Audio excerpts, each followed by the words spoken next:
All right, folks. So this is kind of an update of the previous video, and so far we've got some headlights, and this is kind of a turning point for me. I know it seems small, maybe in comparison to all the rest of the stuff that I've done on the car. I've been working on a few things in the last couple of weeks, but I think putting the headlights in kind of evolves the personality of the car.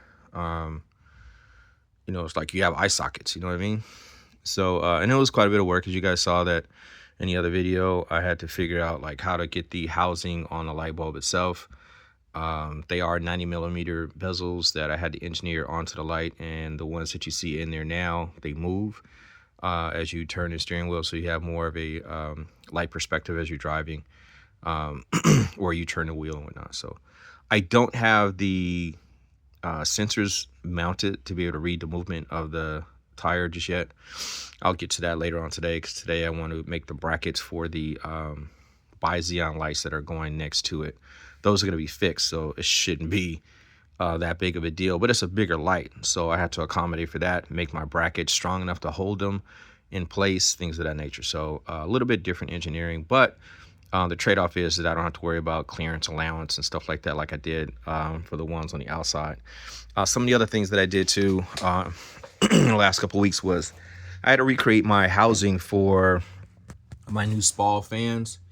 The original ones put out like 800 and something CFM, which is basically the velocity of air that is sucked out of a particular area, whatever.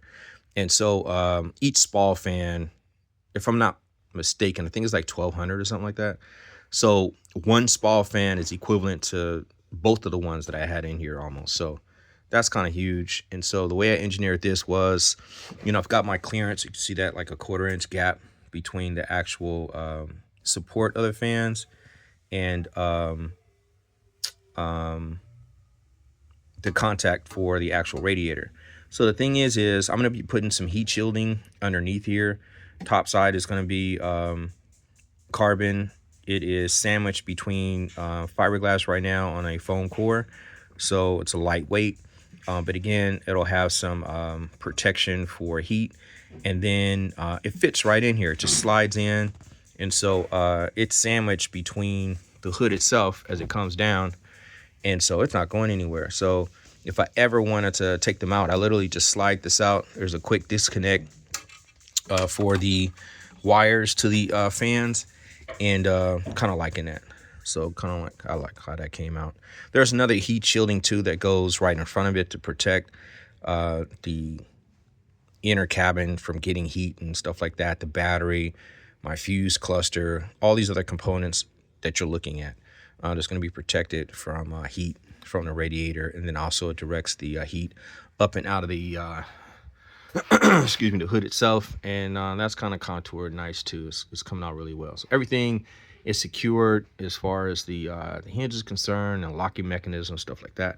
So anyway, back to these lights. The car's on, so on my steering wheel, we literally press the light button. Light button activates the lights. They come on.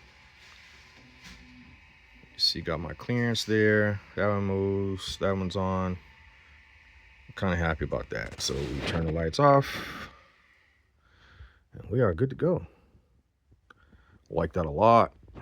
So as I mentioned, I think in my last video, those are the low beams, and that's LED. They have their own fans and everything like that. The difference between the two are the fact that the xenon lights have ballast.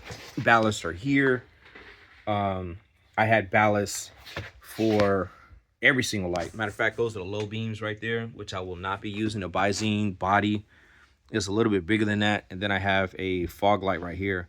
So the inner lights are going to be bi-xenon.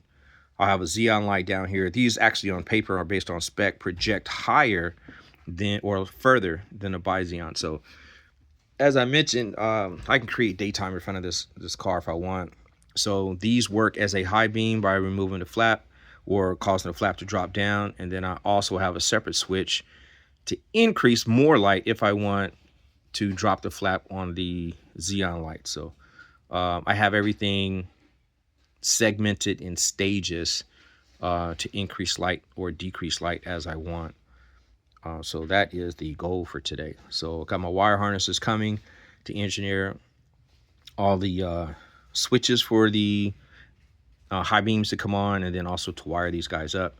So right now I'm about to start on a bracketry. So hopefully by the end of the day, those second set of low beams are going to be installed, and with the touch of a button, everything comes on, and keep everything moving right along. And that's how a day works.